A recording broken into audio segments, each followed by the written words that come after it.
अस्सलाम वालेकुम। अगर सेहत के शोबे में आप मसाइल का सामना कर रहे हैं तो ये वीडियो आपके लिए है। यूजुअली आपने सुना होगा कि अक्सर जो क्रिटिकल इल पेशेंट होते हैं यानी ज़्यादा सीरियस मरीज होते हैं उनको डिस्ट्रिक्ट लेवल पे ट्रीट नहीं किया जाता, बल्कि वो हर एक ज़िले से उनको रेफ़र किया जाता है किसी बड़े शहर के बड़े हॉस्पिटल में। यानी अगर मैं डिस्ट्रिक्ट KPK की बात करूं तो जितनी भी कबाइल बेल्ट्स हैं वहाँ पे जो भी सीरियस मरीज होता है या सीरियस एक्सीडेंट किसी का हुआ होता है तो उसको डायरेक्ट डॉक्टर जो है वो रेफ़र कर देता है बड़े शहर में बड़े हॉस्पिटल की तरफ। तो क्या आपने सोचा है कि ये वजह क्या है? वजह बताने से पहले मैं आपको बताता चलूं कि हजारों ऐसे लोग हैं जिनको रेफर किया जाता है और वो बड़े शहर पहुंचने से पहले रास्ते में दम तोड़ देते हैं और ज्यादातर पेशेंट जब वो फौत हो जाते हैं। अब इसकी अहम वजह ये है कि हमारे हॉस्पिटल्स में बहुत सारे इक्विपमेंट की कमी है। अगर इक्विपमेंट मौजूद है तो वहाँ पे ट्रेन जो स्टाफ है उनकी कमी है। अब रिसेंटली डिस्ट्रिक्ट कुरम के एक बड़े doctor specialist children specialist doctor Zulfiqar Ali से मेरी बात हुई थी। उन्होंने ये कहा कि ठीक है, इक्विपमेंट तो हमारे पास मौजूद नहीं है, लेकिन कुछ इक्विपमेंट हमें डोनेशंस के तौर पे मिले हैं जिसका जो है कोई यूजेज नहीं है, उनके इस्तेमाल नहीं किया जाता just because of having no training on that equipment, क्योंकि ट्रेन जो है स्टाफ वहाँ पे अवेलेबल नहीं है। लेकिन उससे पहले मैं ये बताता चलूँ कि बहुत सारे डिस्ट्रिक्ट लेवल पे हॉस्पिटल्स में इक्विपमेंट की कमी है। अब ये वीडियो मैं बनाने जा रहा हूँ कि उस कमी को, उस गैप को हम कैसे फिल करें। पिछली वीडियो मैंने एक बनाई थी कि हमारे हर एक हॉस्पिटल में जो लाइफ सेविंग इक्विपमेंट है वो मौजूद होनी चाहिए। उसका लिंक मैं डिस्क्रिप्शन में दे दूंगा कि कौन कौन से ऐसे इक्विपमेंट है जिसकी वजह से हमारे हजारों लोग मर रहे हैं और वो हॉस्पिटल में मौजूद नहीं है। तो मेरे पास 4 सजेशंस हैं आपके लिए। अगर मैं सजेशन नंबर 4 से स्टार्ट करूं तो किसी और को ब्लेम करने से पहले अगर मैं ये बता दूं कि being a common citizen what is my and yours responsibility, एक आम शहरी होने के नाते मेरी और आपकी क्या जिम्मेदारी है। हमने देखा है कि हमारे इलाके में यानी डिस्ट्रिक्ट लेवल्स पे बहुत सारे यूथ जो है वो डिफरेंट वेलफेयर ऑर्गेनाइजेशंस के साथ काम कर रहे हैं, डिफरेंट NGOs के साथ काम कर रहे हैं, आया वो इंटरनेशनल है या नेशनल लेवल पे है। तो मैं उनको सजेशन ये दूंगा कि वो अपने जो है ऑर्गेनाइजेशन को इस बात पे कन्विंस करें कि वो डिस्ट्रिक्ट लेवल पे यानी हेल्थ सेक्टर में जो है उनको प्रायोरिटाइज करे और हेल्थ सेक्टर में इन्वेस्ट करे। जितनी भी डोनेशंस उनके पास होती है चैरिटी के साथ साथ वो हेल्थ सेक्टर की तरफ उनको कन्विंस करें। अगर इस तरह हो जाता है कि हमारे डिस्ट्रिक्ट लेवल पे कुछ ऐसे खास इक्विपमेंट है वो अगर मौजूद हो, डॉक्टर के पास वो फैसिलिटीज हो, तो हमारे क्रिटिकल जो इल पेशेंट होते हैं, सीरियस बीमार होते हैं, उनको बड़े शहर रेफर नहीं किया जाएगा और जो डेथ रेशियोज हैं उसमें ड्रामेटिकली जो है वो कमी आ सकती है। इसके अलावा सजेशन नंबर 3 अगर मैं कहूं तो the role of MNAs and MPAs और MPAs की क्या रिस्पॉन्सिबिलिटी है।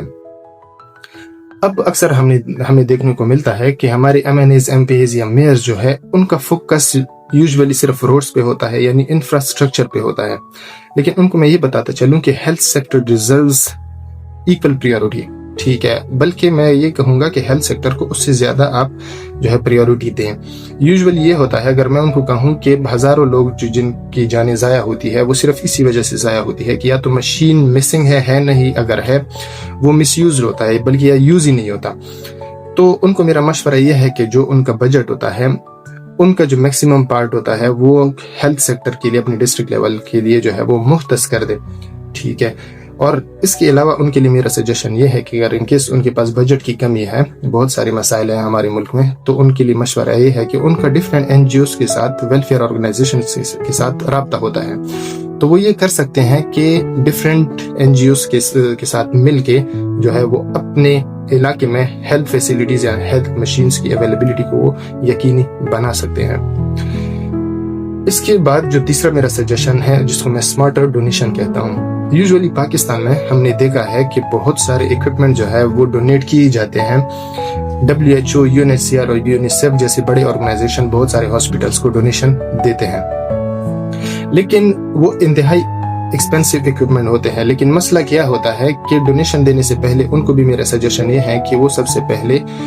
जो हॉस्पिटल्स है, लोकल हॉस्पिटल्स, उसका जो स्टाफ है उनसे मशवरा ले ले, बायोमेडिकल इंजीनियर्स या जो मेडिकल एक्सपर्ट है, डॉक्टर्स, उनसे मशवरा ले लें कि आपके हॉस्पिटल में किन इक्विपमेंट्स की कमी है,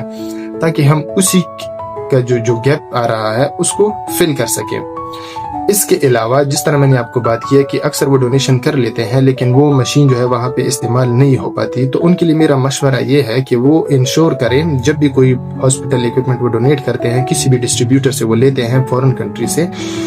تو سٹاف کی ٹریننگ جو ہے ہر ڈونیشن ایگریمنٹ کا پلان بنا دیں کہ ہمارے ہاسپٹل کے سٹاف کو اسی مشین پہ ٹرین کیا جائے تاکہ مشین جو ہے وہ پھر ایک سائڈ پہ کونے پہ کڑی نہ رہیں اور ویسے پڑی خراب نہ ہو جائے۔ اس کے علاوہ جو ہے بہت سارے مطلب کہ ہمیں دیکھنے کو ملتا ہے کہ اگر ریسرچ کے مطابق دیکھا جائے کہ پاکستان میں تقریباً 40% بلکہ پاکستان کے ساتھ ساتھ جتنے بھی لو اینڈ مڈل انکم کنٹریز ہیں انکلوڈنگ پاکستان، اس میں 40% ایکوپمنٹ جو ہے وہ ہاسپٹل میں موجود ہے لیکن خراب پڑے ہیں۔ خراب صرف اسی وجہ سے ہے کہ وہاں پہ اسپیئر پارٹس کی کمی ہے۔ تو کہنے کا مقصد یہ ہے کہ اگر ڈفرینٹ این جی اوز جو ہے یا ڈفرینٹ کوئی لوکل بندہ عام شہری کوئی بھی میڈیکل ایکوپمنٹ اپنے علاقے کے لیے لے کے آتا ہے کسی ویلفیئر آرگنائزیشن کا فاؤنڈیشن کا سہارا لے کے، تو اس کو سب سے پہلے یہ انشور کرنا چاہیے کہ اسی ایکوپمنٹ پہ ٹریننگ بھی ان کو ملے، اور ساتھ ساتھ جو خراب ایکوپمنٹ ہے اس کی مینٹیننس کے لیے بھی وہ اسی ویلفیئر آرگنائزیشن کا سہارا لے سکتے ہیں۔ اب last but not the least, usually پچھلی ویڈیو میں نے بنائی تھی تو بہت سارے لوگوں نے یہ کمنٹ کیا تھا کہ یہ رسپانسبلٹی ہیلتھ ڈپارٹمنٹ کی ہے کہ ہیلتھ ڈپارٹمنٹ ہمارے ہاسپٹل میں یہ سارے جو لائف سیونگ ایکوپمنٹ ہے اس کی موجودگی جو ہے وہ یقینی بنا دے۔ لیکن اس سے پہلے میں نے آپ کو 3 ذمہ داری بتائی۔ ایک عام شہری میرے اور آپ جیسے شہری کی کیا ذمہ داری ہے، اس کے علاوہ ایم این اے، ایم پی ایز اور میئرز کے رولز کیا ہونے چاہیے۔ تیسرا میں نے آپ کو یہ بتایا کہ جو سمارٹر ڈونیشن ہے یعنی WHO، UNHCR، یونیسیف کی طرف سے ہمیں بھی ڈونیشنز آسانی سے مل سکتے ہیں۔ اور لاسٹ ہیلتھ ڈپارٹمنٹ یوزولی بہت اچھا کام کر رہا ہے، اپنی طرف سے فل ایفرٹس ڈال رہا ہے کہ وہ ہر ایک ہاسپٹل میں ڈسٹرکٹ لیول پہ ایکوپمنٹ جو ہے وہ لے کے آئے، لیکن اکثر بجٹ کا ایشو بھی ہو سکتا ہے، تو ہیلتھ ڈپارٹمنٹ پہ ہم زیادہ جو ہے وہ نہیں انحصار کر سکتے۔ لیکن ہیلتھ ڈپارٹمنٹ کو میرا یہ مشورہ ہے کہ یوزولی وہ بھی جب مشین دیتے ہیں تو اس میں پریورٹائزیشن کی کمی ہوتی ہے، یعنی before giving the machine you have to prioritise that what is the most needed equipment to the hospital. ٹھیک ہے، تو جس طرح میں نے وینٹیلیٹر کا کہا تھا آپ کو، ڈی فیبریلیٹرز کا، اور ساتھ میں آکسیجن سسٹم جو کہ ہر ایک ہاسپٹل میں ہونی چاہیے، اور اس کی وجہ سے بہت سارے اموات ہوتے ہیں، تو ان کے لیے میرا مشورہ یہ ہے کہ سب سے پہلے وہ لوکل کسی ڈاکٹر ایکسپرٹ کو ساتھ بٹھا دے، بائی میڈیکل انجینئرز کو بٹھا دے کہ آپ کے ہاسپٹل میں کن ایکوپمنٹس کی کمی ہے، تاکہ ہمارے پیشنٹ جو ہے وہ گاؤں یعنی دیہات کے لیول پہ ان کو فیسلٹیز ملے اور ان کو ریفر نہ کیا جائے پشاور، کیونکہ بہت رسکی کام ہے۔